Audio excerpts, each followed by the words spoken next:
하나님의 은혜가 여러분들에게 늘 함께 하시기를 다시 한번 여러분 축복합니다. 하나님께서는 우리에게 그 값없이 부어주시는 그 은혜 속에 우리의 여러분 구원이 있습니다. 그리고 참 우리가 금세와 매세에 복이 있습니다. 그 하나님의 은혜 속에 우리가 치유되고 또 회복되어지는 역사가 있습니다. 그 하나님의 은혜 속에 우리가 세상을 이기며 살아갈 수 있는 그런 능력이 있고 하나님의 은혜 속에 정말 신기한 도움과 인도하심이 있는 것입니다. 그래서 여러분들은 언제나 이 은혜 속에서 은혜 많이 받으시고 여러분 각자가 살아야 하는 세상에서 다 승리자가 되시고 여러분들을 통하여서 이 하나님의 은혜가 다른 사람들에게 또 흘러가고 채워져야 하지 않겠습니까? 그래서 자, 여러분 주변에 구원받는 사람들이 더 많아지고 더 좋은 세상이 이루어지기를 바랍니다. 아멘. 네. 자, 오늘 설교 제목 뭐라고 해놨습니까? 네, 큰 소리로 해보며 시작. 막히면 탈이 난다. 네, 막히면 탈이 납니다. 막히는 분 없기를 바랍니다. 네, 뭐가 안 막혀야 되냐? 뭐가 안 막혀야 됩니까? 하나님의 은혜가 안 막혀야 합니다. 그렇죠. 하나님의 은혜가 안 막혀야 돼요. 사도행전 13장 거기 42절에 보면은요, 바울과 바나바가 비시디아 안디옥에 이르러서 안식일 날 회당에서 설교를 합니다.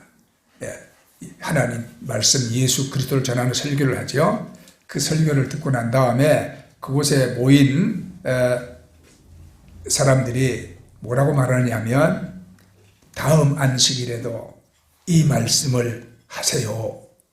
그렇게 말합니다. 다음 안식일에도 또 이 말씀을 하라 이 말이에요. 그래서 우리는 예수 그리스도 믿고 구원받는 우리가 이 구원의 도, 또 우리에게 은혜 주시고 복 주시고 돌보시는 선한 목자이신 우리가 그 하나님에 대한 많은 설교를 우리가 듣고 왔습니다. 그렇죠? 네. 그런데 우리는 그 말씀을 듣고 또 들어야 하는 것입니다. 왜냐하면 믿음은 들으면서 나는 것이고, 그 말씀은 우리의 영과 혼과 육과 및 관절과 골수를 찔러 쪼개고 우리 마음의 뜻을 다 여러분 또 감찰하기도 한다 그랬거든요. 그래서 하나님의 말씀은 내가 살아가는 삶의 발의 등불이요, 그 하나님의 말씀은 교훈과 책망과 또 바르게 함과 의로 교육하기에 유익하다, 그렇게 말씀했어요. 그래서 우리는 하나님의 말씀을 자꾸 들어야 합니다. 그 말씀을 듣고 내 마음이 감동을 받을 때에 여러분 내 존재 자체가 변하는 것입니다. 변해요. 네. 그러므로 이 하나님 말씀은 여러분들이 이렇게 주일날마다 모여서 매주 듣고 또 듣는데 이 말씀은 인간이 지어낸 창작의 말씀이 아닙니다. 계속 때를 따라 새로 나오는 무슨 인간이 지어낸 우리가 소설을 읽는 것도 아니죠. 그죠? 우리는 성경이라는 절대 변치 않는 이 텍스트가 있어요. 이 성경 말씀을 우리는 읽고 또 듣고 또 의미를 우리가 해석하고 우리가 배우고 깨닫는 것입니다. 그래서 오늘 제가 드린 이 말씀도 처음 하는 말씀이 아니에요. 아주 몇 년 전에 이미 다 설교 시간에 했던 말씀입니다. 여러분들이 들으면 또 기억이 날 거예요. 그렇죠? 안 들으면 잊어먹고 있는데 다시 들으면 기억이 나. 그래서 또 들어야 하는 것입니다. 아멘? 이 하나님의 은혜가 가로막히면 우리 인생이 탈이 납니다. 그러면 하나님의 은혜를 가로막는 것이 있다는 이야기거든요. 그 가로막는 것이 무엇이냐? 여러분, 가로막혀서 좋은 것 없습니다. 막히면 탈납니다. 지난 월요일입니까 화요일입니까 우리 김시영 집사님이 신장 결석으로 응급실에 실려가는 일이 있었습니다. 결석으로 요로가 막히면 극심한 고통을 겪습니다. 저도 2번이나 겪고 보았습니다.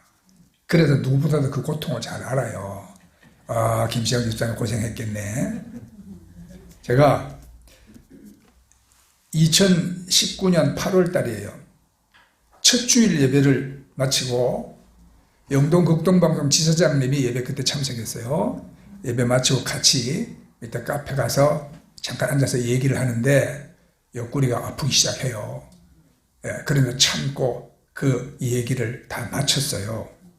그런데 아이고 견딜 수 없는 이제 통증과 함께 막 구토가 나오기 시작합니다. 이건 한번 겪어봤기 때문에 제가 알아요.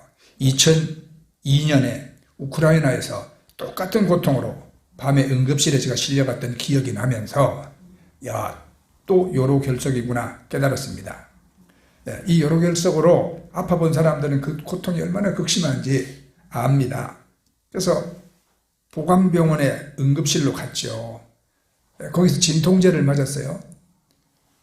일요일이기 때문에 의사도 없고 그래요. 강릉에 아산병원을 가도 거기도 의사도 없대. 그런데 강원도에 이런 위급한 일에 치료해주는 지정병원이 있어요. 원주에 하나 있어요. 그래서 이제 원주까지처럼 갔지 않습니까? 그때 운전해준 김시영 집사님. 감사드려요, 제가. 그 원주 병원 가서 사진을 찍어보니까 8mm 크기의 결석이 요로에 박혀 있어요. 그래서 이제 그 체외 충격파로 결석을 깨뜨리는 치료를 제가 받았죠. 근데 새끼 손톱보다도 작은 그 돌이 내 몸을 얼마나 아프게 하는지. 여러분, 사람이 살았다 하지만 참 별거 아니라는 거 여러분 다시 여러분 깨닫습니다. 예로 한 예에 불과하지만 여러분 막히면 안 됩니다. 예. 우리 몸의 혈관이 막히면 심각한 병이 생깁니다. 네. 우리 어느 지방의 어느 목사님은 설교하다 쓰러지셨어요.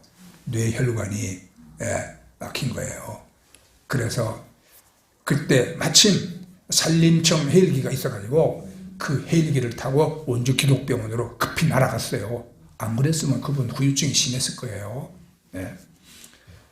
그렇게 우리 몸에 혈관이 막히면 아주 심각한 병이 생기죠.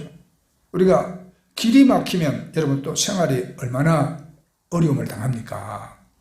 이번에 눈이 많이 왔잖아요. 눈 쌓여서 고립된 마을들 대부분 산촌에 노인들 사는데 보건소가 약 타러 가야 되는데 길 막혀서 못 가고 그런 고통은 가려고 그러면 또 돌아서 가야 된다는 그 길. 이 길이 막히면 생활에 어려움이 참 많아. 네? 무엇보다도 여러분 사시는 집에 화장실 막혀보세요. 큰 불편을 우리가 겪지 않습니까? 그런데 중요한 건 이웃과의 관계가 막히면 싸움이 생깁니다. 이웃과의 관계가 막히면 싸움이 생겨. 그래서 이웃과의 관계는 되도록이면 안 막히는 우리가 삶을 살아야 돼요. 국가 간의 관계가 막히면 여러분 이게 전쟁이 일어날 수 있습니다. 우리 남북 간의 이 막힌 관계가 심각해요. 그래서 남북 간에도 막힌 관계가 빨리 풀어지고 이게 관계 정상화가 우리가 되어야 하는 것입니다. 막혀서 좋은 것이 없어요. 다 이 원활한 소통이 다 이루어져야 합니다. 근데 무엇보다도 하나님의 은혜의 통로가 막히면 내 인생이 불행해진다는 사실이에요. 그러면 하나님의 은혜의 통로가 막히는 것은 무엇 때문에 막히냐? 바로 죄 때문에 은혜가 막히는 것입니다. 죄는 하나님과의 관계를 깨뜨리고 그 은혜를 가로막습니다. 오늘 우리가 읽은 우리가 본문 말씀 1절, 2절에 보면 은혜를 가로막는 것이 무엇인가에 대한 하나님의 진단이 딱 나와 있지 않습니까? 여호와의 손이 짧아서 구원하지 못하심도 아니고 귀가 둔하여 듣지 못하심도 아니라 오직 너희의 죄악이 너와 하나님 사이를 내었고 너희 죄가 그 얼굴을 가리워서 너희를 듣지 않으시게 함이라. 하나님의 진단이 딱 나와 있습니다. 우리의 죄가 하나님과 우리 사이를 갈라놓았고 내 죄가 은혜의 통로를 가로막고 있다는 말씀입니다. 그런데 여러분, 내가 그러면 죄 안 지어야 되겠다. 죄를 멀리해야 되겠다. 죄를 경계해야 되겠다. 성경에 다 있는 말씀이에요. 그런데 죄는 어디서부터 시작되나요? 생각해, 죄는 어디서부터 시작됩니까? 우리 마음에서. 그렇죠. 마음인데 정확하게는 우리의 감정에서부터 죄는 시작됩니다. 우리 감정에서부터 죄가 시작돼. 그래서 우리는 우리 자신을 다스린다는 말을 하는데, 그게 정확하게 말하면 우리 감정을 다스린다는 말이에요. 감정을. 사람은 감정의 지배를 당하는 우리 인간이거든요. 뭐 기분 나쁜 일이 있으면 교회 안 오잖아요. 섭섭한 일이 있으면 교회도 안 오잖아요. 그러니까 우리 사람은 감정이 상했다, 기분 나쁘다, 섭섭하다, 그러면 교회도 안 오고 사명도 버리고 천국도 안 가요. 그래서 우리가 기분 나빠도 천국 가기 위해서 기분을 고쳐야지요. 그죠?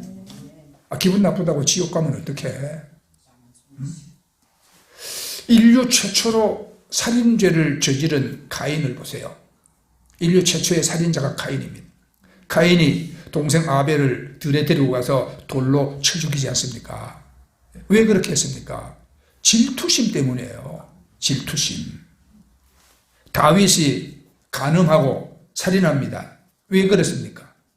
그 불의한 성적 충동을 참지 못해서 그런 죄를 지었죠. 역사의 기록에 보면 알렉산더 대왕은 자기의 충성스러운 신복을 창으로 찔렀어요. 왜 그랬는가? 분노 때문에. 분노 때문에. 이게 모두 다 자기를 망치는 감정에 휩쓸린 결과입니다. 그래서 사람은 감정으로 망하고 또 감정으로 흥한다 그래요. 우리가 감정을 내가 잘 다스리고 그리고 필요한 좋은 감정을 만들어낼 수 있는 사람은 모든 것을 다 지배하는 것입니다. 그러므로 여러분들이 늘 기분을 점검하셔야 돼요. 기분을 점검해야 돼요. 하나님이 내게 주신 이 소중한 삶을 감사하고 그리고 이웃을 향해서 좋은 감정을 가져야 합니다. 그런 분들은 모든 게 다 잘 됩니다. 그러면 내 자신이 어떻게 내가 주도적이고 그리고 유익한 감정을 내가 일으킬 수가 있을까? 우리 여기에다가 이제 또 초점을 맞춰야 되잖아요. 첫째 우리가 할 일은 좋은 감정 아니면 그걸 빨리 버려야 돼요. 빨리. 내 감정을 살펴보는 습관을 가져야 합니다. 지금 내 이 감정이, 이 기분이 합당한 감정인가?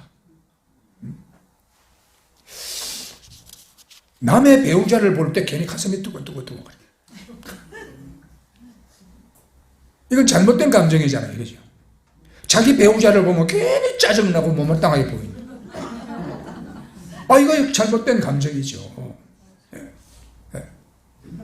학생이 공부하기 싫어요. 아침에 일어나기 싫어요. 다 귀찮아요. 우울해요. 가출하고 싶어요. 죽고 싶어요. 이거 좋은 감정 아니잖아요. 분명히 나쁜 감정이죠. 그 기분 그대로 따라가면 반드시 망하는 겁니다. 그 인생의 앞날이 여러분 어두운 것입니다. 희망이 없어요. 어떤 분은 아버지가 늘 술 취해서 집에 들어오면 자기를 혼내고 때렸답니다. 그러니까 아버지가 술 취하고 집에 들어오는 날은 그날 밤은 지옥이 되는 거지. 그런 어린 시절만 생각하면은 막 분노로 막 치가 떨려. 그 상처가 속에 여러분 탁 이런 계속 쓴뿌리를 내리고 있는 거죠. 그 사람 속에 있는 그 분노는 어느 때든지 기회가 되면 다른 사람에게 확 쏟아집니다. 그리고는 관계를 깨뜨립니다. 좋은 관계를 깨뜨리죠. 어떤 분은 자기를 배신하고 떠난 애인이 계속 생각이 납니다. 어떻게 복수를 할까를 생각합니다. 어떤 분은 사기치고 떠난 친구가 늘 마음속에 자리 잡고 있습니다. 만나면 죽여버리고 싶습니다. 이런 증오의 감정은 그 사람의 속을 다 후벼놓고 정신과 육체를 병들게 합니다. 이제 다 지나간 일이야. 다 끝난 일이야. 아무리 다짐해도 절대로 그 마귀는 사라지지 않습니다. 이거를 버리고 이겨야 되는 거거든요. 왜냐하면 그런 감정으로 살면 인생이 불행해지기 때문인 것입니다. 그래서 감정이 우리의 삶을 주도한다는 사실을 우리가 알아야 돼요. 네. 그러면 좋은 감정 아니면 버려야 되는데, 그 다음엔 바른 감정을 남이 내게 주는 게 아니에요. 내가 바른 감정을 여러분 주도해야 돼요. 심리학에서는요, 감정을 참으면 병이 된다고 가르칩니다. 꾹 참고 있으면 몸에 이상이 옵니다. 암이나 소화불량이나 노이로제로 나타난다고 합니다. 그러면 어떻게 해야 돼? 감정은 참고 있으면 안 돼. 다 폭발시켜야 됩니까? 감정을 폭발시킨다고 해결이 됩니까? 아드레날린이 폭포수처럼 넘쳐서 막 분노의 사람으로 만들지 않겠습니까? 네. 나도 내 감정대로 폭발시키고 살았다면 이 세상을 다 불질러 버렸을 거예요. 10번도 더 깨뜨렸을 거야. 그죠? 수없이 많은 사람도 죽였을 거야. 감정을 폭발시킨다고 문제가 해결되는 게 아닌 것입니다. 네. 그런 분노의 사람으로 만들면 고혈압 생겨요, 당뇨병 생겨요. 다 여러분 우리 정신과 육체를 망가뜨립니다. 그리고 병보다 더 무서운 것은 우리 영혼이 상처를 입는 것입니다. 그러면 어떻게 해야 하냐? 정답이 있어요. 우리가 옳은 감정을 우리가 일으켜야 하는데, 예수님을 생각하고 우리가 하나님 말씀을 생각하고 그리고 우리가 성령님의 도움을 받아야 하는 거예요. 도움을. 네. 여러분들이 결혼했어. 그런데 결혼한 당신의 마음이 매혹적인 다른 이성에게 마음이 끌린다. 그러면 어떻게 해야 합니까? 어떻게 해야 돼요? 나 그런 적이 없어서 몰라요. 네, 여러분들은 그런 표정을 짓고 있는 거예요. 아니요. 그런 감정은 빨리 중단해야 돼요. 그리고 예수님 말씀으로 이걸 대치하지 않으면 이건 멸망으로 달리는 겁니다. 나쁜 감정은요, 점점점 커집니다. 하나님 외에 우리가 다른 것을 사랑하면 거기 빠져서 타락하고 옳지 못한 감정이 막 솟아납니다. 그래서 음란해지고 욕심으로 넘치고 그리고 막 미워합니다. 그래서 우리가 가령 그런 경우라면 스스로 마음에서 내가 말해야 돼요. 나는 저 여인에게 끌리고 있다. 그러나 이 기분을 따르면 안 된다. 그죠? 안 된다. 그러면 모든 것이 바로 되고 행복해지는 거예요. 아내가 어느 날 남편이 미워져요. 어우, 저 인간 머리부터 발끝까지 다 밉네. 네. 모든 게 다 싫어요. 어느 집은 또 남편이 아내를 향해서 그래. 어떤 분은 교회가 싫어지고 예배가 싫어지고 아이고 설교가 싫어져. 어떤 분은 직장이 지옥같이 느껴져. 이런 감정을 계속 키우면 그 감정이 결국 자기 자신을 멸망시키고 말 것입니다. 자기 삶이 파멸이 되죠. 그 어떻게 해야 합니까, 여러분? 우리가 힘이 있습니까? 감정을 잘 다스리고 나갈 힘이 있나요? 아니죠. 그래서 우리는 하나님께 매달려서 기도해야 하는 것입니다. 하나님께서 내게 새로운 감정을 주시고 바르고 좋은 감정을 내 마음에 일으켜 주시기를 우리가 간구해야 하는 것입니다. 우리가 바른 감정을 잡으면 행동이 바르게 되어지는 것입니다. 그래서 우리가 성경은 우리에게 명령하죠. 우울하고 어두운 마음으로 살지 말라. 우리 마음을 성령으로 밝혀라. 잘 안 되더라도 낙심하지 말고 그리고 다시 해라. 항상 기뻐하라. 쉬지 말고 기도하라. 모든 일에 다 감사하라. 우리가 이런 말씀을 우리가 품어야 되는 거예요. 그리고 스스로 자기에게 말해야 하는 겁니다. 나쁜 감정을 버리고 좋은 감정을 일으키죠. 나쁜 감정이 나를 움직이지 못하게 하고 성령님께서 내 감정을 주도하시도록 내가 기도하자. 내 존재 자체는 하나님의 영광이요 내가 찬송이다. 성경적인 내 존재의 의미를 바르게 깨달아야 하는 것입니다. 이것이 우리는 될 때까지 노력하고 계속해야 돼요. 그러면 우리 인생에 정말 놀라운 보상이 있습니다. 복이 임하고요. 승리가 있고 성공도 있고 행복도 있고 보람도 있는 것이에요. 이게. 그래서 자, 여러분들 감정을 성령님의 은혜 속에 도우심 속에 잘 감정을 다스려 나가는 여러분 되기를 축복합니다. 네. 그리고 우리가 해야 할 것은 자, 우리가 주기도문을 하잖아요. 우리가 우리에게 죄 지은 자를 용서한 것 같이 우리의 죄를 용서해 주시고, 예. 이게 예수님이 제자들에게 어떻게 기도할 것을 가르쳐 주신 내용이에요. 예. 그러니까 베드로가 물었잖아. 그러면 몇 번 용서해야 됩니까? 예수님이 베드로에게 7번씩 70번이라도 용서하라 그렇게 말씀하셨습니다. 그러니까 여러분에게 잘못하고 여러분에게 죄를 지은 사람들을 여러분 용서하세요. 용서할 수 있는 은혜를 우리가 구해야 돼요. 알지만 못하는 게 이게 우리 마음이거든요. 우리 연약함이고 우리의 한계가 분명히 있어요. 그렇기 때문에 하나님 주의 말씀대로 내가 용서하기를 원합니다. 용서할 수 있는 마음을 내게 주십시오. 그 은혜를 주십시오. 그게 우리 기도해야 돼요. 그런데 여러분 지금 이제 우리 나라를 한번 보세요. 진보와 보수, 젊은 세대와 늙은 세대, 뭐 여당과 야당 뭐 이렇게 나뉘어 가지고 미움과 정죄 그리고 서로 비방이 난무하고 있지 않습니까? 우리 역사는 싸우다가 망한 역사거든요. 싸우다가 망한 역사예요. 병자호란 때 청나라군의 침입을 피해가지고 인조 임금이 남한산성으로 피신을 했지 않습니까?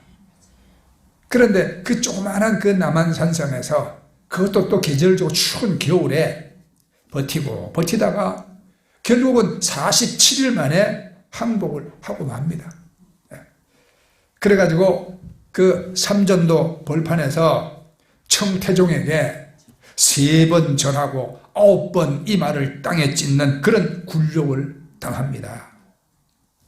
조선에 물질적으로 정신적으로 아주 심대한 피해를 입히고 청나라군이 물러가니까 인조임금이 조정 대신들과 백성들에게 나라는 반드시 자신이 해친 뒤에야 남이 해치는 법이다. 그런 유시를 내렸습니다. 지금 대한민국 어떻습니까? 서로 싸우면서 스스로 기울어져가고 있잖아요. 우리 조선이 멸망한 것이 그거예요. 노론, 소론, 뭐 남인, 뭐 서인 어쩌고 저쩌고 이 사색 당쟁에 서로 싸우고 정권을 잡으면 그냥 서로 복수하고 그래서 수많은 사화가 있었지 않습니까? 죽이는 그거를 되풀이하다가 스스로 기울어져서 우리는 일본에게 나라를 먹혀버리고 말았던 그런 역사가 있었죠. 우리 민족은 우리끼리 싸울 때 참 대단한 능력을 발휘하는 특징을 가지고 있다. 그래요. 우리끼리 서로 싸울 때 죽기 살기로 싸우는 그 분투 정신은 참으로 경탄스럽다 그래요. 그건 우리 서로를 향한 적대감과 증오가 이만큼 크다는 거죠. 그래서 이제는 이런 극에 달한 갈등과 분열을 여러분 치유해야죠. 그죠? 무슨 뭐 진보건 뭐 보수건 서로가 이게 적이 아니잖아요. 이 나라에서 함께 살아가야 할 대한민국 국민들이요 이웃들입니다. 그러므로 서로 존중해야 되고 서로 심판이 아니라 서로 용서를 해야 하는 것이죠. 그래서 끝도 없는 그런 과거 청산과 복수 이런 거 끝내고요. 정부와 정치권은 정말 중대한 국가 현안들과 마주해야 합니다. 지금 여러 면에서 우리나라가 지금 하락세를 가고 있습니다. 안보나 경제 동시 위기란 말이 이게 과장된 말이 아닙니다. 나라가 스스로 기울어서 외적이 와서 무너뜨리기 전에 분열과 갈등을 멈추고 나와 우리 편이 아니라 나라를 먼저 생각할 때인 것입니다. 그래서 여러분, 용서하지 않으면 관계가 회복되지를 않아요. 그런 은혜와 복의 통로가 그럼 꽉 막혀버리는 거죠. 여러분도 만나기 싫은 사람 있지요? 네. 고개 끄덕끄덕 하시는, 나도 있어요. 만나기 싫은 사람 있어요. 그러면 우리가 두 번 다시 만나고 싶지 않다. 우리가 절교합니다. 그러면 외롭게 살아야 합니다. 누구든지 용서하지 않으면 외로운 삶을 살게 돼요. 아무도 안 만나고 누구와도 다 절교하고 누구도 다 꼴보기 싫어. 그러면 자꾸만 혼자가 되는 겁니다. 외톨이가 되는 겁니다. 그러면 우울증에 빠집니다. 사람이 싫어지고 혼자만 있으려고 합니다. 그건 결코 정상적인 삶이 아닙니다. 우리는 외롭게 살도록 창조되지 아니했어요. 우리가 서로 용서하고 서로 의지하며 더불어 살도록 만들어진 존재입니다. 그래서 외로움은 영적인 암과 같아요. 그것은 그 사람을 어둡게 만듭니다. 우리가 용서하지 않으면 우리는 자꾸 외롭게 되거든요. 그리고 정신의 병이 깊어지는 거예요. 용서하지 않으면 과거에 묶여요. 네. 외톨이가 되어서 자꾸 과거에 머물게 됩니다. 과거에 머물면 현실을 놓치죠. 과거에 머물면 미래를 놓칩니다. 그렇게 현실과 미래를 놓치면 그 인생의 삶은 자꾸 퇴보하는 겁니다. 그러나 우리가 용서하면 과거에서 자유롭게 됩니다. 더 이상 과거에 머물지 않습니다. 과거를 아프게 되새김질을 하지 않습니다. 그래서 진리는 우리를 자유케 하는 것이거든요. 가장 중요한 것은 용서하지 않으면 용서받을 수 없다는 사실이에요. 예수님이 마태복음 6장 14절 이하에서 말씀하시기를 너희가 사람의 과실을 용서하면 너희 천부께서도 너희 과실을 용서하시려니와 너희가 사람의 과실을 용서하지 아니하면 너희 아버지께서도 너희 과실을 용서하지 아니하시리라. 우리는 다른 사람을 용서함으로써 하나님이 우리를 용서해 주신 그 사랑을 우리가 더욱 절실히 체험해야 하는 것입니다. 그렇다면 우리는 다른 사람을 어떻게 용서해야 합니까? 네. 자, 원수 갚는 것은 오직 하나님께 있다고 성경이 말씀합니다. 로마서 12장 19절 이하에 보면 원수 갚는 것은 우리 하나님께 있다. 네가 원수 갚으려고 하지 마라. 우리가 해야 할 일은 용서해야 할 그 사람을 축복해줘라. 하나님 그럼 나만 손해인데요. 네? 아니요. 예수님 말씀이었어요. 너희가 축복을 해주는데 그 사람이 축복받기 합당치 않으면 너희 빌은 축복이 너희에게로 올 것이다. 그렇게 예수님 가르쳐 줬어요. 이것이 여러분 선으로 악을 이기는 길입니다. 선으로 악을 갚을 때 우리는 승리하는 거예요. 악을 악으로 욕을 욕으로 갚으면 복수는 복수를 낳고 피는 피를 부릅니다. 망할 때까지 계속되는 거죠. 그렇게 살 수는 없잖아요. 우리나라의 역사도 그렇게 진행되면 안 되잖아요. 그래서 우리는 악을 욕을 욕으로 갚지 않고 선으로 우리가 다 그 원수를 축복할 때에 우리가 평강을 누리게 됩니다. 복수하겠다고 그러면 우리는 묶입니다. 사탄이 우리에게 이제 손을 내밀면서 저하합니다. 복수는 하나님께 달려 있습니다. 그래서 여러분 스스로 원수 갚으려 하지 마시고 하나님께서 갚아주시기를 여러분 맡기십시오. 그리고 예수님의 가르침의 말씀을 우리가 여러분 따라 사십시오. 네. 그리고 우리가 그 다음에 두려움을 우리가 여러분 거부해야 돼요.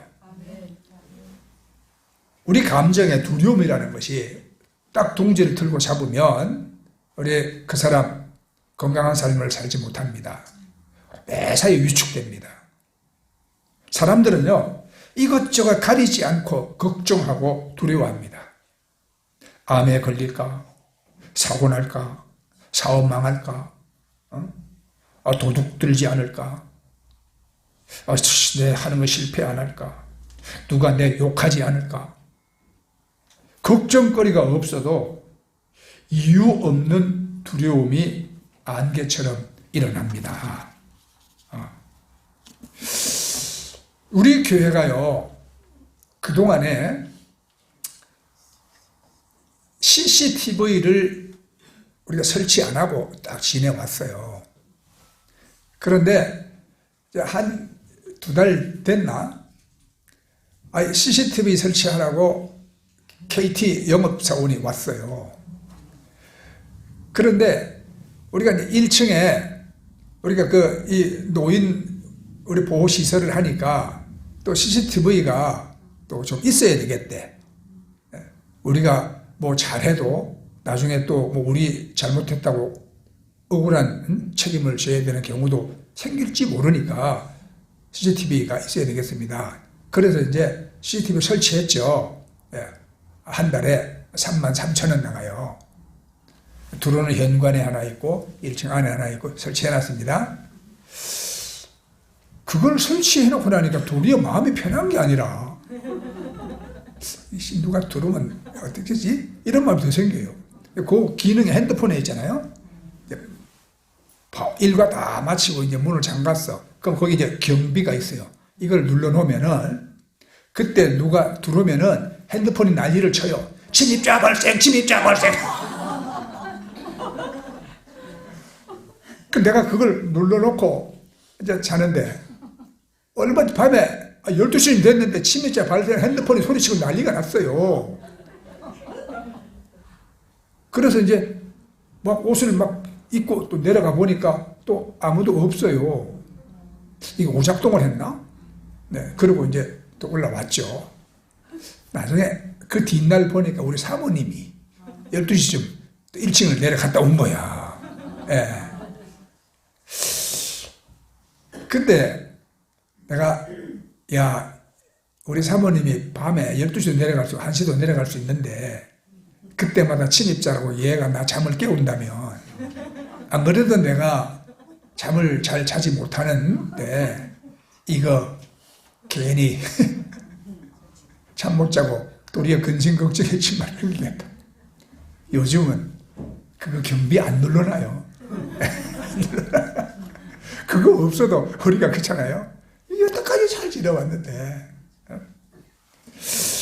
자, 그러니까 괜히 사람은 이런저런 두려움이 걱정거리를 만들어서 짊어지고 있는 경우가 있어요.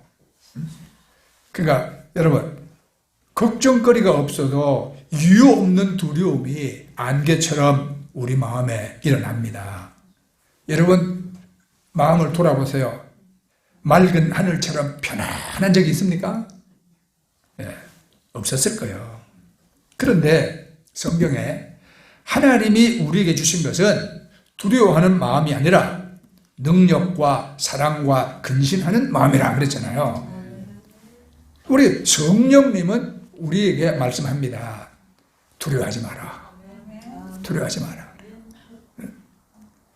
두려움은 문제의 시작입니다. 두려움은 우리를 불신앙으로 끌고 갑니다. 불신앙으로. 하나님의 은혜를 가로막습니다. 그러면 그 두려움을 어떻게 물리칠 것인가? 그 해결책은 하나뿐입니다. 여러분, 세상 끝날까지 여러분과 함께 하시는 예수님을 의지하십시오. 네. 예수님은 선한 목자라고 말씀했어요. 우리 항상 함께 하신다고 그랬어요.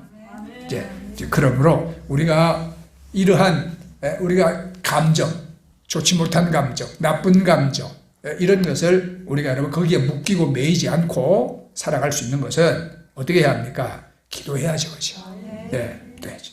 무엇보다도 하나님의 은혜에서 멀어지지 않도록 우리가 더 겸손하게 하나님을 섬기고 우리가 이웃과 나라와 민족을 우리가 존중해야 합니다. 네. 우리 국가의 힘도 세계 평화에 일조할 목적으로 나라가 부강해져야죠. 은혜로운 사람이 있으면 그 사람이 속한 공동체도 하나님의 은혜를 입습니다. 그러므로 성도 하나하나가 겸손한 믿음을 잃지 않도록 힘쓰고, 그것이 사람의 힘만으로는 되지 않기 때문에 우리가 하나님의 은혜가 있도록 우리가 기도해야 하는 것입니다. 그렇죠?